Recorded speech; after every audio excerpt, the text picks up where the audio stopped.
Okay, so now we're gonna take a time to discuss what a process is and situations the personal guarantor strategy will be utilized for. So let's take the time to take a look at that. So one of the first ones and the important ones, and it's very common these days thanks to social media and just everyone learning from each other. And we'll start with business auto financing or leasing. So that's business auto financing. With this one, what happens is you go to the dealership. Once again, you might have opened your company yesterday and you want to go ahead and lease and finance the car tomorrow, right? Company has no previous documents for the last 2 years or financial records that the dealership can utilize to do what's called non-recourse, which is no PG, no personal finance, just the company being able to lease or finance the car on its own without no one tied to it. That's referred to as a non-recourse loan or auto finance.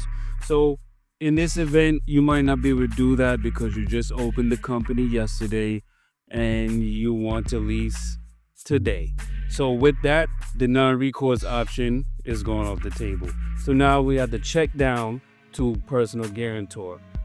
Oftentimes, I want to let you know this salesperson at the dealership might not be too familiar with this process in terms of how it works.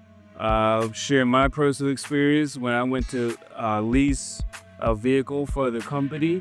Up to the finance manager made a mistake on the leasing documentation and ended up putting me as a co-borrower, which was a learning experience that I want to share with you guys so it doesn't happen to you. So make sure you take a look at the paperwork and ensure that they're putting you as a personal guarantor and not a co-borrower, because technically you're a co-signer at that point with the company. So in this situation, you want to make sure you tell the salesperson at the dealership to get the personal guarantor paperwork and take a look at it. I'll have some examples of those on our website for all of our members to be able to take a look at and get to plug and play with it to get used to it. That way you go armed and equipped into the dealership with this information. Sometimes you're oftentimes educating the salesperson on how it works, which is what happened in my situation. So this is business auto financing. So you'll be a personal guarantor. Once again, if you meet all those requirements that we went over, the core four, for a start, there might be other criteria and situations that they want, but those core four are good to start with as your foundation pillars. So business auto financing, very important area where the personal guarantor strategy plays a really good part. And remember, the dealership may not educate you on that part. You'll probably say something about leases and companies being, and they're quick to tell you, do you have the last 2 years of business tax records or finance records? And you're going to say no, and they're going to say, well, you can't do it. And then you're going to have to respond and tell them, well, yes, I can. You might have forgot about the personal guarantor part, or you might not know about it. So let's take a look at that option. Okay, and then they'll look at you and say, okay, I'll be right back. Give me a moment. Number two, which is another area that personal guarantor will come in handy, is business credit cards. One of the things that takes place here, same thing like what happens with business auto financing and leasing, you're going to make an attempt at applying for the business credit card, whether that be the Chase Business Inc., the American Express Blue Cash, the Bank of America business credit card. And I mention those three because they're the three best out there, not by opinion, but I think facts. I'll have information on that on the website so everyone can see. But when you go to apply for them, what's going to take place and what's going to happen is, once again, you open a business yesterday, you're ready to get your business credit cards tomorrow. This is one of the benefits, by the way, of having a really good personal credit profile, because the moment you come up with your business ideas and your business goals, you can set out on them immediately and get them done, because your personal credit file is so good that anything that you go for or apply for, you're getting approved. So business credit cards, now you do the business credit card application, you're going to fill it out. They're going to ask for a personal guarantor on the company. Once again, you and your other co-owners can determine and decide who you want that to be. Just always remember, that individual is going to be who's on the hook for that personal credit, that business credit card, that business auto finance or lease. Because remember, it's a form of a recourse. So in the event the business is unable to make those payments, they're going to check down to the personal guarantor. That's what got you approved for the business credit card or the financing or the loan, is the fact that they had a recourse. Okay, that's really what a personal guarantor is.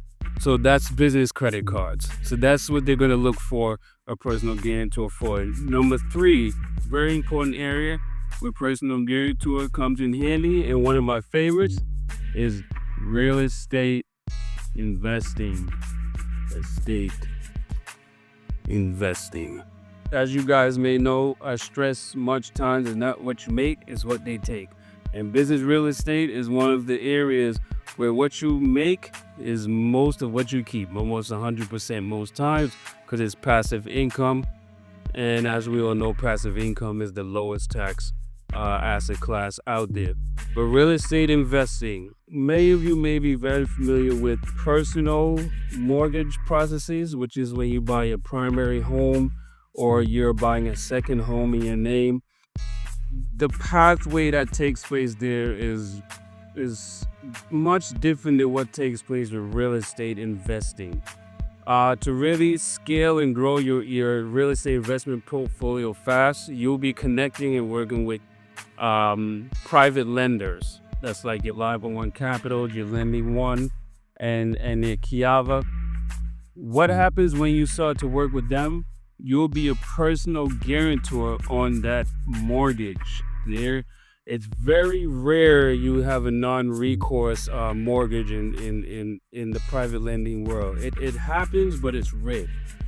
For most regular real estate investors like us, they're going to need a personal guarantor on that mortgage for the home if you're dealing with a private lender, because one thing, private lenders, they're non-GSE mortgages. GSE stands for government supported entities. Fannie Mae and Freddie Mac do not buy those mortgages after they are extended to you. So private lenders have to take extra measures to ensure that the mortgages that they're giving out have very low risk of default. Right? Because once again, those mortgages not being bought by the government entities, so it makes them have to put more layers on their approval process. One of those major layers is the personal guarantor. They're going to need one, and the person that they utilize must have those core 4 that we covered. And if they don't, the mortgage is not going to be approved. You either have to find another personal guarantor or the mortgages will not go through. And that's for real estate investing. So another reason why it's very important to ensure that your personal credit profile is very clean, because here in America, that is the way, as you can see, if you get what's going on already, that you can really become wealthy at a much faster rate, okay? Another area that we'll cover with personal guarantor that comes in handy is when you go to get an apartment or commercial leasing. If you have bad credit, this is on the personal side. Let's cover that for a second. If you have bad credit and you happen to have adequate income, and there's a lot of people I'm sure with this issue, really good income, but the credit is a challenge. It is struggling. However, the property managers at that apartment complex has made a decision that, hey, you have great income. However, you're having issues with your credit score, your credit profile. It's just really not favorable for them. One of the things you can do is utilize a personal guarantor. Okay, so a personal guarantor could then come into play. Maybe there will be a fee associated with that or something of that sort, and they can help you to get approved for that apartment. So what happens now is you have the personal guarantor comes in with a good credit profile and a credit score, and you have the income. Both forces join and get you through the door, literally, for this apartment. Okay, So that is one area. And then for commercial leasing, it goes back to here to real estate investing because it's almost the same thing. Commercial leasing, what happens there is they're going to need a personal guarantor once again. In order for it to be a non-recourse, once again, that has to be a very well-established entity for them to take that chance. Most times, they're going to want a personal guarantor, and that personal guarantor has to fit the criteria in which we keep stressing and talking about.